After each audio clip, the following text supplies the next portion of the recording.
Hey everyone, excited to have you back on the podcast. Thanks for tuning in on iTunes, Spotify, YouTube, whatever you're listening to. Excited to have you on episode 121 with Sarry Ibrahim. He's the founder of the Financial Asset Protection and he works with high net worth individuals. And yeah, I think you're all in for a treat. I think we'll learn a lot today. I know a lot of listeners are in that wealth creation stage, right? Like just getting, whether it's purchasing their first home or starting a side business. I think this will be really enlightening for a lot of folks. Welcome. Sorry. Hey, Davidson, thank you so much for having me on, man. I appreciate it. Yeah. So yeah, I'm curious, like what brought you into this field? Like, I know it's not easy, right? I know people like finances tend to be a tough topic that just requires a lot of trust for people hmm to be vulnerable and honest. hmm But I'm curious, why you enjoy doing what you do. Yeah, and that's a good question. Yeah, it's something like, especially being a self-employed financial planner. It's definitely something that's not really that usual. Um, Mhm. but I got into it mostly because I've always been attracted to solving problems. I like challenges, and I've always been attracted to money, like the idea of money, not just money itself, but the idea of money and how it works and how people think and feel about money. Like you said, it takes a lot of trust dealing with people. This is mostly like a people business, not so much of like a data business or a numbers business. It's mostly about connecting with people and helping Yeah. them achieve their goals. So that really drew me into the field, and I enjoy what I'm doing right now. I enjoy talking to people, meeting new people. Like, I'm in Chicago, right? And I help and service clients in all 50 states.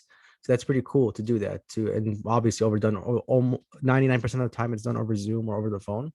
So I get to talk to a lot of people, hear, what's working for them, what's not working for them. Like, I talk to some people who are struggling, just being able to support themselves, and I help them figure out solutions for that. Then I talk to people who own 100 real estate properties, and they're looking for different ways to deploy capital. So Mhm. there's a huge spectrum of people that I deal with, and I love it so far. That's awesome, man. Yeah, it's interesting because it doesn't necessarily mm, like how you grew up, like in terms of like hmm your background, but Yeah. it is mostly just having like a growth mindset and hmm knowing that like, being intentional or thoughtful and then I'm sure different strokes for different folks, right? Some Yeah. people like the crypto, some people are more like S&P 500. Like Yeah. I'm sure you cater depending on what their risk tolerance is, right? Yeah. So typically with financial advisors, like from a conventional standpoint and a traditional standpoint, usually financial advisors work in that way. So they have clients and they either do stocks, bonds, or mutual funds, and they ask about risk tolerance, their age, all these things. The approach we're taking is completely different from that. So we don't do any investing. We don't do any crypto investing internally. We don't do any of those types of investments. What we do is we focus more on saving solutions, and we show clients how to become their own source of financing. So, for example, a lot of our clients are small business owners and real estate investors. So we eventually show them how they could become their own source of financing. Because David said, if you look at it this way, typically with a lot of small business owners, and even also all business owners, not just small business owners, but if we're talking to small business owners, some of the problems they have generally are, it's two common problems. One, taxes owed on an individual level and on a Mhm. business level. And typically, as you make more money, which is the goal of being self-employed, is to eventually make more money, not just the freedom, the time, all that stuff, but eventually a lot of people get into self-employment to become wealthy. And with that, it opens up a tax problem, short term and long term. Short term, like this year when you file your taxes, you have to pay a lot if you made a lot of money. And then also in retirement too, when you claim a lot of income, your social security is taxed higher, your social security income is higher, your Yeah. Medicare premiums are higher. Everything you do you become in a higher tax bracket when you make more money. So that's obviously a problem. And then the second major problem is the amount of interest you pay out to lenders. So let's say, for example, somebody owns a business, they have a line of credit. Let's say it's $100,000 line of credit at 5% interest. Now, let's say this business owner is using this money and he or she is doing really well. Like, they're using that money, making more money with that, generating revenue, paying back the line of credit. And the bank sees this and they're like, hey, good job. You're doing a great job. It looks like your business, based on your repayment structure, it looks like you're doing really well. We're going to increase your limit from 100,000 to 250,000. Now this business owner sees this as like, all right, this is an opportunity. This is like a report card. Like we just got an A on a report card now. Like this is a good sign of business, and it is that you're getting access to more capital. But what's truly happening now is you're increasing the bank's revenue now, because it's the same interest rate, 5% at 100,000, 5% at 250,000. But the fact that there's more volume now, there's more of a pool of capital that you have access to, it results in more revenue for the bank. So now I think like every real estate investor, every business owner is almost like a representative for the bank. They're making the bank more passive income by accessing their Yeah. money. The bank doesn't do anything. Banks usually could be, an office of 10 employees, and they're loaning out billions of dollars around the whole country, and everybody's doing all the work and they're making all the interest. So that's a problem, obviously, for business owners, is we need to recoup that interest that we're paying to other lenders. That's where we come in. We help mitigate tax exposure now and in the future, and reduce the amount of interest that they pay to other lenders, and then for them to divert that interest back into their pocket. Mm. And I'm sure every state is a little bit different too, right? So, Mhm. and then every year it's different too, right? So you kind of have to, depending on like politics and Yeah. regulations and stuff like that. That's a good point. So when you get, like, I'm not a tax professional, right? But like when you talk Yeah. to CPAs and tax attorneys, obviously, like every year, every state is going to be completely different, Yeah. But there are still some general things to consider. Like I think, like as mentioned earlier, the wealthier you become, the more exposed you become to taxes, unless you have a solid tax planning solution in place. Yeah. That everything I'm saying right now is kind of like evergreen. It doesn't matter who's in office, and Mm. that's the point. You don't want to constantly keep flipping. Like, all right, this person's in office, I need to do this, and this person's president, I need to do this. you Mm. want to you want to have tax solutions in place regardless of how the economy is doing, regardless of who's the governor, who is the president. You want to have these solutions in place regardless of what's going on external to you. Yeah. Okay.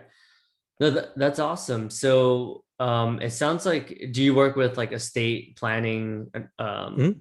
attorneys as well to like partner with them? Yeah, good question. So we have like we have referral partners. So for example, we have CPAs, we have tax attorneys, we have estate planning attorneys, we have asset protection attorneys, we have business coaches, life coaches. So the first step when we meet with clients is we do something called like a financial analysis, but it's more of a confidential questionnaire, really. That's what it is. Mm. And it's us getting to know the client. We get to know their financial situation, and also they're kind of like where they're at right now in life. What do they value? If they're a business owner, we ask questions about their business, like how is your business doing? How do you make your business better? And all these things. And then from there, we might connect with, we say, hey, you know what? I think you need an estate planning attorney. Or hey, Um, I think you might need an asset protection attorney. I think you might need a CPA. And this helps keep everybody. It helps us offer more help to the clients without doing that extra work, because I'm not mhm. an estate planning attorney. I can't give any estate planning advice, but Right. I do know somebody who, and then we could kind of blend our solutions together. This is something Mm. that like the wealthy do, right? The wealthy have their boardroom meetings. They have their accountant, their lawyer, their financial advisor, all sitting at the table, and they're all coordinating the plan accordingly, and not Yeah. and it's a congruent plan. Usually it's all concurring, it's all together, rather than like your accountant saying one thing and then your lawyer saying another thing and then your financial Mhm. advisor saying another thing, and confusing the client. Interesting. So it sounds like you have a team and you work pretty well with each other. Mhm. Um, that's interesting. Have you noticed like any trends in terms of, because I do think a lot of this is mindset, right? What about people who don't like trust a lot of people and they're like scared of like, um I guess like they're afraid of like judgment. Like maybe they think their situation's a lot worse than it really is, and they're afraid of like being honest, like, oh, like I have a lot of student loans Mhm. debt or something like that. Like, how does one kind of get over the fear of like looking bad? Mhm. Yeah, and you're right. It is mindset. It starts with how. how badly do you want something? Do you really want to solve your problem, or do you want it just to be there in the background? Mm, And this is general, this is not relevant to financial planning, this is just, in general life. Like if you have a problem, the best thing to do to solve that problem is to first identify it, pick it up, look at it from different angles. So that means, for example, if a client has a lot of debt, the first step to resolving that debt issue is to identify it, look at it, break it up. If you have 5 credit cards, well, let's write out each one, let's write out each credit card name, the last four of it, how much each balance is on it, how much is the minimum payment, how much is the interest. We want to analyze the debt, not necessarily from a financial perspective, but from a clarity perspective. We want to know what's going on. And just like anything else in life, when you face it, you've just accomplished 50% of it now. You've yeah. looked at it, you're not afraid of it anymore. And that's what you Mm, have to do that. And as far as the clients, like being too, like for example, embarrassed working with us, you know it's it's up to the client. We can't force them to work with us. They have to make that initiative to reach out and work with us. It's the same thing like anything else. For example, like when you if you had a legal problem, would you be too embarrassed to talk to a lawyer? No, you would mm, reach out to the lawyer and ask for legal advice. If you yeah. had a tax problem, would you be too embarrassed to talk to your accountant? No, absolutely not. You would reach out to your accountant and say, I have this tax problem. And if you, for example, were unmotivated in business, would you be too shy to talk to a life coach or business coach? No, that's their job. Their job is to help you get Mm, motivated, to help you find these things. So the same thing with financial planning. You want to be expressive, and when you have somebody that you trust, know, and like, um, and you're expressive, then you will reach your goals. You will reach your financial mm, goals if you have somebody with you, and somebody you trust, and somebody that you're transparent with, and somebody that's vice versa transparent with you. mm. Yeah, I like what you said about breaking it down too, because I think Mhm, a lot of times we're afraid because we think we're afraid to like look at the actual numbers mhm, and just break when you break it down, like you said, into simple like what's so and what's mhm. going on, it makes it so much easier because I think sometimes we build out the problem to be much bigger than it really Mhm. is in our heads. Yeah. But once you lay it down and you see it, then it doesn't seem as bad as not dealing with it at all and letting it kind of slide, you know? Yeah, you're right. It's actually it's way worse to it's much worse to ignore a problem because you're worried about the way it's going to affect you in the moment. A lot of Yeah. people do that. A lot of people will say, I don't want to look at this credit card statement because it's gonna put me in a bad mood, you know, Yeah. or whatever the case. It's the same thing with, like, for example, dealing with creditors, right? Like if you, for example, owe, banks and agencies money, the worst thing to do is ignore them, because Mm, that's when I think things get really stressful, because they're going to call you, email you, knock on your mm, door, send you letters, and you're just going to have the stress of the debt to begin with, plus now this harassment, and then now it's just going to compound, and so you're going to have all these problems. Rather, if you call them and you tell them, like, hey, I'm having these debt issues, or I'm having these problems, I lost my job, or I just got all these medical bills, they're actually, they have to legally talk to you, they have to help you, they have to figure out a plan with you, and they'll actually appreciate it even more. So I mm. guess, again, this is not really financial advice, if you talk to, collection agencies or whatever. This is more of, life advice. It's like, talk, identify your problems and express them, and don't just, conceal Mm. them. Yeah, I like what you said about values too, right? Mhm, Because one person could really value like just having a really nice house, and some person mhm. might value experiences, like maybe they like to travel, right? But you're intentional where you're like, okay, well, if someone is really into real estate, obviously that's gonna be the bulk of the investments. Yeah, But if yeah. someone values like, they rather just put it in a REIT and not actually Mhm. own like actual real estate, so it sounds like you're very adaptive and you really respect what that person values and you cater to that person's what they want, right? Yeah, you have to be. Yeah, you have to be adaptive and dynamic, and kind of adjust accordingly, because it's like saying, for example, when you go to a doctor, the doctor doesn't just prescribe you something based off what he or she has in mind. They're gonna ask you what's wrong, what hurts, and then after they identify that, then they're gonna, figure out your height, weight, other pre-existing conditions you have, and then from Yeah. there prescribe a relevant, adequate prescription to you, something that's relevant to you and and your medical situation. And the same is true with us. Like, we can't just have something in our back pocket where it's like, once this client comes in the door, I'm gonna pitch this. You Mm, don't know what their situation is. You have to ask the questions, diagnose the problem, figure it out, and then make a relevant recommendation based off of what they said and what they need and what they want, actually. Yeah, and do you have like what have you noticed are the common trends amongst like your really good clients, like the ones that or and the ones that kind of get stuck and it seems like the same month after month you're kind of dealing with the same issues. Like have you noticed any common Ye- trends? Oh, 100%. Yeah. Wealthy people, or actually my wealthier clients, they're always learning. They're always asking questions. They don't care what, like, for example, they'll ask questions regardless of how the other person is going to perceive them to be. Mm. So they ask questions regardless of the way they look or sound, but it's mostly about the information they're getting.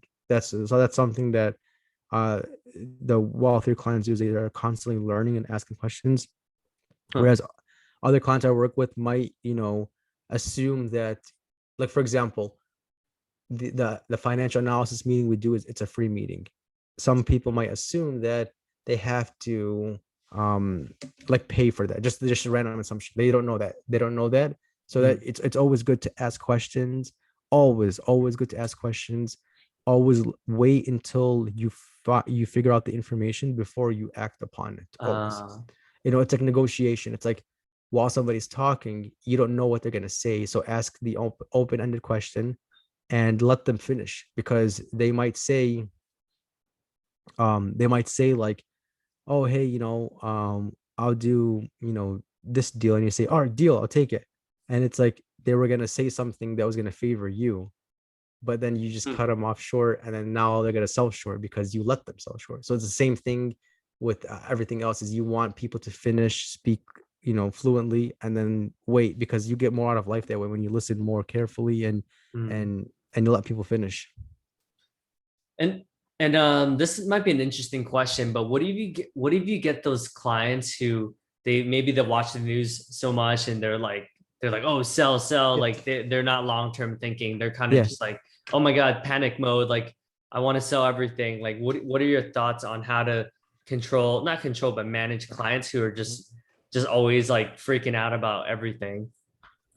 Yeah, and like I mentioned earlier, so we don't really help with like stock investments or like crypto or anything like volatile like that, like where, for example, where it's going to change overnight or it's going to change. Yeah. um but if I was dealing with somebody like that, um I would want to make sure that they already trust us to begin with, and they're already trusting our decisions that we're making together, because a lot of times clients, they're the ones making the decisions. It's not just us saying, hey, Mm. do this solution, do ABC solution. They're also saying, I want, like, for example, we would ask you, like, what is it that you want to accomplish, Mr. Client? I want to accomplish ABC solution. And then say, all right, we're going to do ABC solution. So if they're constantly trying to pivot out of ABC solution, it's like, Yeah. you're the one that wanted this to begin with. So Mhm. it takes trust, it takes rapport, it takes building trust with them, commitment on both sides. But it's possible, it's um, that typically doesn't really happen, where, at least that we work with, clients are like constantly trying to bounce around between different solutions. Yeah. Okay. So people don't pivot as often then it sounds like. Yeah, with they probably do with investments, more so like in the stock market, bonds, mutual funds, where it's more volatile. They have to consistently be pivoting, but not with our recommendations. Okay. And then do you also deal with like do whole life as well? That's one of our core focuses. Yeah, whole life insurance is Yeah. one of our core focuses. We do it mostly from a self-banking perspective, where it's like, for example, somebody wants to, how I addressed two problems: interest that we pay to lenders, and then taxes that we pay to the government.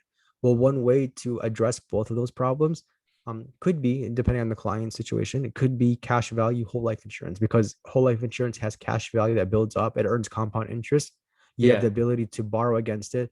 So that way you can use it as a vehicle to offset taxes for the future, and to recoup interest you would otherwise pay to lenders. So you would become your own source of financing. And in other words, you're diverting all the money you're making right now through your business, through self-employment, through regular employment, through real estate investing. You can put it through the whole life policy, borrow against it, and then use it in many different ways, ultimately leaving you, the client, with more interest in your pocket, and more and less on taxes, because it's typically a tax deferred vehicle. um, Mhm. and and in most situations, the loans and withdrawals are also tax free. Interesting. And is there a limit on this? Because I'm sure you have folks that, you know, they're able to, because, or is it just an education thing where just some people just aren't even aware of this being an option? So is it just educating them, letting them know, like, hey, like, did you know that, there's this ability to help you not have to pay so much freaking taxes? Yeah, and that's why actually we started the show. We started our show thinking like a bank. Um, we called it thinking like a bank because banks are the largest purchasers of whole life insurance, for Mm, banking purposes, obviously for the cash value part. So that got us thinking like if banks are using it, why are they using it and how can everyday people apply those strategies? So that's why we named the show Thinking Like a Bank. So yeah. that's one way I help inform people. So for example, if I meet somebody, they're like, oh, hey, what do you do? They're like, oh, I do, financial planning stuff, rather than going into this whole presentation, I could just say, hey, check out my podcast, Thinking Like a Bank. And Yeah. then they can find that we have episodes where we talk about exactly how like whole life insurance works, how it's broken down, the intricate Mhm. parts of it, why it's relevant to somebody, and how it helps clients. And then also, this is why I do guest appearances, like on your show right now, on other shows, and I still will. I do about I think 20 guest appearances per month. Oh, So it's a big chunk of our marketing efforts is going out there and meeting awesome hosts like yourself and hopefully meeting with the audience too. Like I've actually traveled around the country and met up with podcast hosts and clients that have yeah. generated from the appearances. So it's a Uh, solid way of meeting people. yeah. Yeah. And it's like you build such a deeper relationship too, right? Mhm, Because like you mhm. really, that's really cool. Um, so it sounds like you're a brokerage then, right? Like Mhm. you can use multiple channels. Like it doesn't have to be like a certain, like for instance, like Northwestern Yeah. Mutual or New York Life, right? It's like you could only do that, right? But it sounds like you have a lot that you can pull from. Yeah, that's a good point. Actually, it's a solid point. Yeah, it's definitely those would be captive agencies. Like for example, like you said, Northwestern, Prudential, New York Life, sometimes Mass Mutual. These are all like you only work for them. You have their business cards. You wear their polos, their shirts. You go to Yeah. their buildings. You that's all you could do. You're not allowed to do Right. anything else. So, for example, if you are in that situation and the client, is interested in a financial plan, they want to do, for example, something where it's flexible. They could, one year put in 1,000, the other year put in 10,000.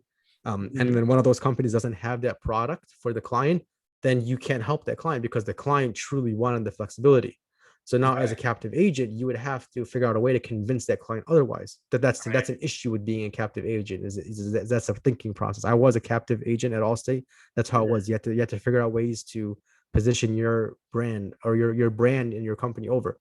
Right. Whereas right now we're independent, and I'm happy to say I'll never be a captive agent ever again. I enjoy the fact that if I'm talking to a client, they're like, oh hey, I want to do one policy where I put in $1,000 a year, and if I want to, I can add up to 10,000. And then I want to do a second policy that's owned by my business, and then I want to do a third policy that I only pay into for 7 years, and that's it. It's done. I could literally go through 3 companies or 4 companies, find the ones I want. I can go through more than that. I could do annuities, do all these creative solutions. And if you notice, Davidson, what happened is that it starts with the client's want, not what I want. You know what I'm saying? Mhm. It never starts with the method first, like, oh, I'm going to do this type of financial solution.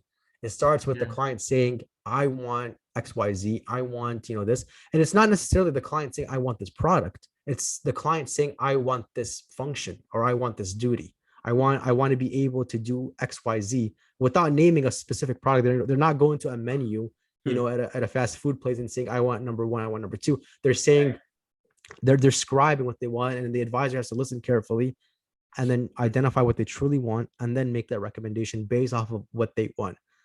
Independent Yeah. agents typically could do that, whereas captive agents they can't, because if you keep it open-ended in a captive setting and the client says, a captive agent asks the client, what do you want? The client says, I want this flexibility, I want this, I want whatever.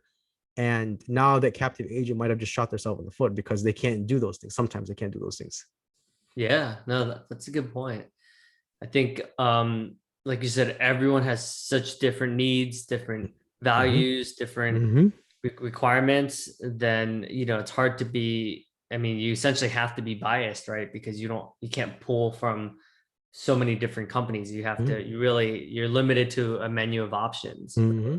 right? Exactly. Yep. Hmm. Yeah, true. Interesting. What's like the most common um bad advice that people, or what are some preconceived notions that they have about like life insurance that you know that is simply just not true? Yeah, that it's that. So a lot of people have notions that like life insurance cannot be an investment, and it's not really an investment. It's more of a savings vehicle. It could be a savings vehicle. So they already have that notion, and they also have the preconceived notion that it is and it's an either or option, meaning that either I do like whole life insurance or I put money in the stock market, or in real estate. And a lot of people actually have more of that mindset. As we get older, we start to limit more of our options. So we start to have this idea where it's like, all right, I have this dollar, what's Mhm. one thing that I could do with it, and only that one thing, you know? Yeah. Whereas, and that's the limited mindset, and Mm. I think that people don't know that you could apply, whole life insurance using it the bank on yourself way, or the infinite bank, also known as the infinite banking concept. You could use it that way. You could borrow against it, buy stocks, buy cryptocurrency.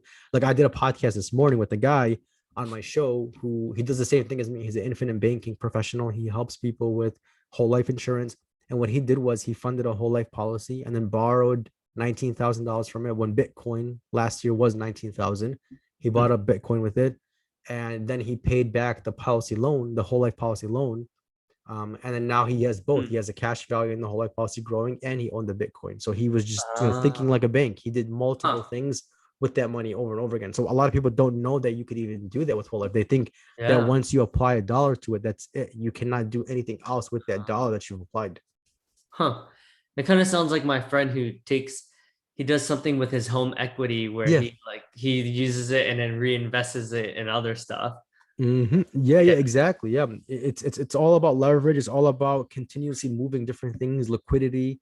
You never want to stay in one spot. You always want to keep rolling. And Hmm. again, it's not like for example, like never have your eggs in one basket thing. Well, it's like you don't you could have different eggs in different baskets without necessarily having to spend more. Hmm. Interesting. And is there a situation where like maybe someone's like much earlier that Mhm. only term insurance would make sense, or is it like would you recommend whole life like most of the time? No, no, I would recommend I'd recommend term life insurance. For example, I have a client right now who has a commercial outstanding loan right now, and his banker told him that if he got $1 million life insurance policy, that they would renegotiate the terms and then lower that interest by 0.5%. That would save him. I forgot what the math was. It would save him like a couple $1,000s a year just by that 0.5%. So that's exactly what we did. We did a term life policy for him for the sole purpose of reducing the cost of the capital borrowed for that Huh. commercial property. So that's how you have to think too. Again, it's all about the objective, identifying where the client's at, what they want, that unique advantage or that unique situation. Yeah. If I had just it's impossible to just say I'm going to sell this person term life, or I'm going to sell this person whole life based off of just Right. having the card in my back pocket, and then once they come, I'll just take out that card. You don't know exactly what's going to happen. If this client wasn't transparent with me and told me about his loan situation, we wouldn't be able to done that. Now, because the objective now is to get life insurance to lower the cost of that capital, to lower that cost of that interest.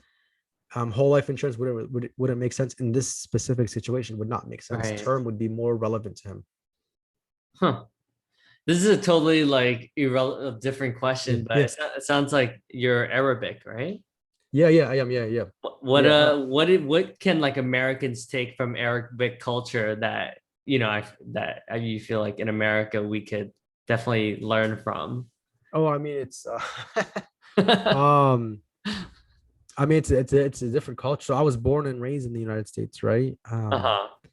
And my parents are born in the Middle East. I speak Arabic. It's a completely different culture. It's very different. I mean, there's a lot of similarities too. We're still humans, right? There's Right. a lot of human similarities, but at the same time, there are a lot of differences too. I think honestly, it's too much. It's too wide to kind of say over here. Um, yeah, I think growing up with people around me who are of the same culture, I guess more family oriented, but then also Americans too are family oriented too. So it's kind of hard to just put a brush on it and say that all people are different, all people are the same. So it's kind of, yeah, hard to answer. No, I respect that because you're saying that like we shouldn't be judging or we shouldn't Yeah, assume that like okay Americans are a certain way because then that kind of puts like a box or label it's kind of like putting someone but like you said not everyone is like that right so exactly. Like this, like I was on YouTube or TikTok, I forgot where, the other day, and this lady posted something saying, uh, um, she's like, she was making a joke like, oh, if you go to a Russian person's house, like you're Russian, you go to a Russian person's house, they're like, oh yeah, just put the cake or whatever on the table, or uh-huh and then you're like, oh, I didn't bring anything, and then it's like, that's like disrespectful. Like you don't go to somebody's house and not bring anything. And then people right in the right comments were saying like, oh, in Italy it's the same thing. Oh, in Germany it's the same thing. Oh, in Sweden it's the same same with thing. Asian culture too yeah Yeah, yeah, exactly. And then all of them were saying like, yeah, in Thailand it's the same thing. In Japan it's the same thing. yeah And and then um and then somebody was like, oh yeah, it's probably all the same except for the US. And then a whole bunch of people started saying like, no, I was born and raised in the US and that's the same that we do. So I think with everything like that, you could find somebody that does the same exact thing as you.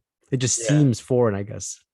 huh now I respect that I mean it's like sometimes I have to be careful when I'm like oh Americans are a certain way or like Yeah, yeah, Westerners yeah. Easterners are a certain way right it's like sometimes we're like programmed to kind of like put but it's not healthy to do that you know Exact, because you don't know. Yeah, exactly. You'll literally be shocked if you assume things like that. You'll be shocked, for sure.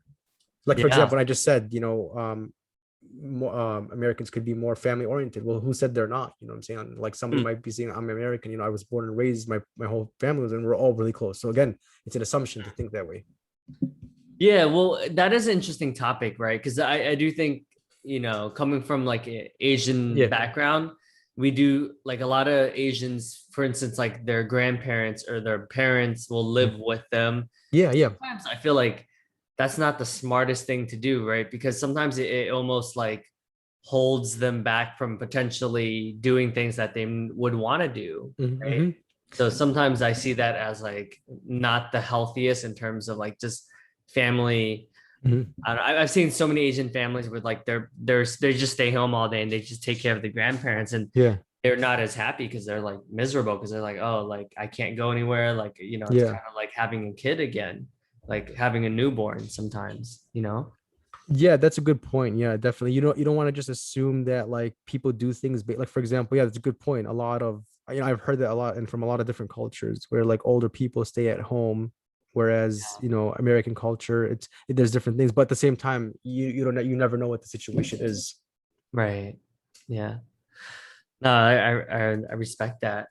I do have a question Yeah. on like I feel like there's so many providers out there. Like you said, there's like your Prudentials, Mass Yeah. Mutuals, Northwestern Mutuals, like New York Life, like Allstate, right? Like Mhm. everyone is always saying like I'm the best. Like like and I get it, it's about the relationship, but like Mhm. even Primerica, like how do we truly know who actually, you know what I mean? Or is it like marginal the differences where like it really depends more on the individual versus like the actual company. Yeah, and that's a good point. It's not a okay. So like when it comes to building financial security for the future, for your life, for your family's life, for your business, it is not a matter of commodity. It's a matter of concept, meaning that it's not a matter of which company is the best, lowest prices, cheapest, price driven matter. It's a Mhm. matter of who out there, which person could help me achieve my goals, and what could that person do to help me. That's what it's about. Mhm. And I'm reading a book right now by Ray Dalio, Principles. Have you read it? Yeah, I love that book, man. Yeah, He's the book great. is awesome. And he's saying Yeah. when you're hiring, he's like, every business I've ever done was only successful because of the employees that I hired. And it was not a matter of what they knew, but rather who they were as a person. Mm. So instead of choosing what, choose who. Hmm. Same thing. Instead of choosing which product or which company is going to best fit me, choose who could best fit you. Which Huh. person, which advisor person that you could deal with, who can help you. I love that advice, man. It's so true, right? Because you can have such different ends of the spectrum. You can have a rep at the same exact company, Yeah. but have completely different philosophies or just, risk Mhm. whatever it is. And then, it's interesting. I know a lot of people that will purchase like multiple whole life policies from different, Yeah. like, so it's like that's also something I see as well, right? So it's Yeah, and that's where the independent advisor, sorry to cut you off, but that's where the independent advisor comes in, is that we would do like new, it's never just like a one-time situation where it's like, all right, which one policy am I gonna get and which one policy is gonna be the best policy that I could possibly find. It's not like that at all. It's very common for us to do a new policy every year, or every other year we're doing a new policy through different companies, different amounts, different flexibility, different things. So again, and the reason why we're doing that is to reach the financial goals. We're not just doing that just to shop for the best product or the best thing. It's not something that you just buy one time and you're set for life. It's something that you're not even buying it really. You're using it for your financial life. Hmm. No, I love that. And this is kind of an unrelated question, but it sounds like you've been doing a lot of podcast episodes. Like, what have you learned from being a podcaster? Like, I'm sure it's really opened up your eyes in terms of like it sounds like leverage Mhm. and just like different perspectives. Yeah, it's absolutely, it's a different perspective.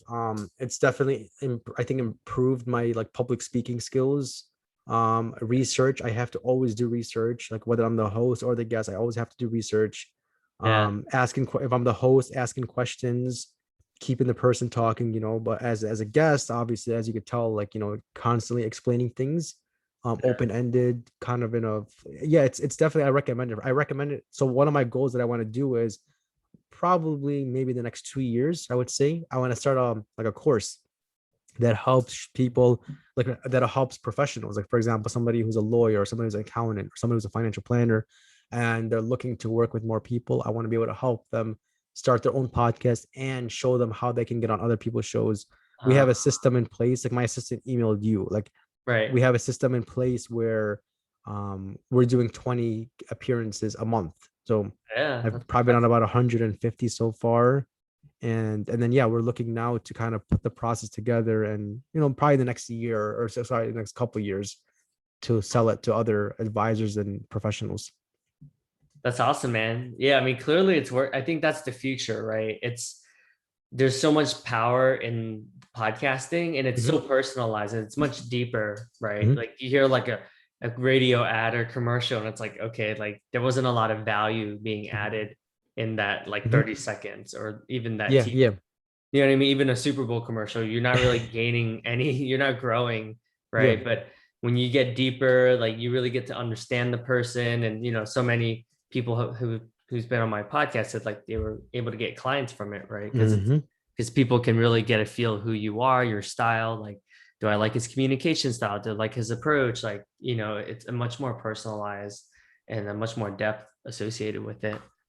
Yeah, that's so right, man. Podcasting gives the clients the ability to like test drive you first, especially in a financial setting where it's Mm. like it's all about the person, right? You're not shopping for the company, you're not shopping for the person. You want to choose the right person.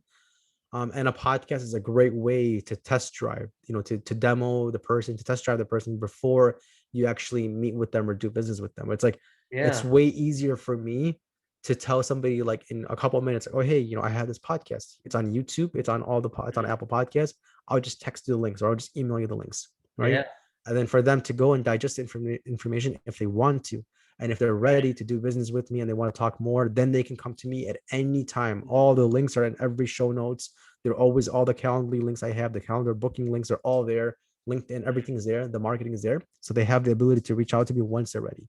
And I'm thankful. It works. It really works. You know, um, People tend to um appreciate you more, right, when you have content and when you're Yeah. delivering. So yeah, I definitely recommend it. If you're listening to the show and you're thinking about getting your own podcast, it's worth it. It's worth it for sure. It's hard work, but it's worth it. Yeah, and it builds that trust, right? Mhm. Like people who don't have a web presence, people that when you Google, you don't see much about them. It Mhm. really begs the question, like, did they start this yesterday? Like, you Yeah. know what I mean? Like, but I think the more you have out there, it's that trust, that brand, like that, okay, like he knows what he's doing. Obviously, Mhm. he's comfortable, he's a subject matter expert, right? Yeah. So it makes that trust process is huge. It bypasses a Absolutely, lot man. of Yeah. Yep. time being wasted. Yeah.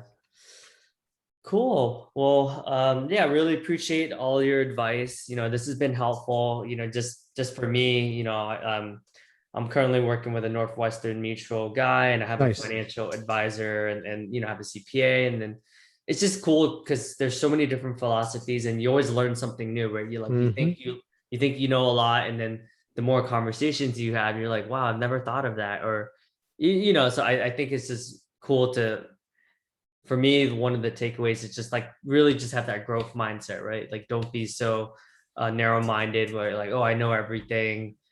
And Mm-hmm. yeah, and just the power of podcasting. I'm always present to it. It's always something that, of course, it's like, it's not like I'm sure people would rather be watching TV, but instead, like you're really building that long-term like business. Like it's not like tomorrow. It's like you'll Mm-hmm. see the fruits of your labor years and years out.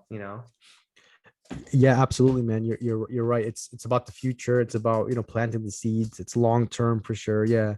And if listeners reach out, I can send them a free copy of a book called Becoming Your Own Banker. So the book is pretty much talking about, how you could leverage your own financial situation. I could send the Ooh, listeners a free copy of the book if they go okay. to finassetprotection.com. It's finassetprotection.com.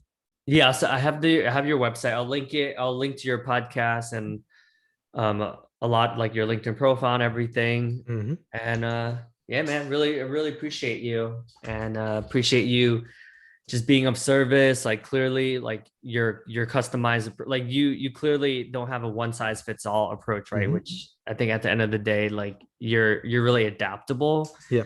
and you understand that each in the individual person you have to meet them where they're at, right? Yeah. So Yeah, for sure. I think yeah, I can really tell that you know what you're doing, and Thank you. yeah, I'm sure you're doing pretty well for yourself. Thank you. Yeah. Thank you. Appreciate that. Cool.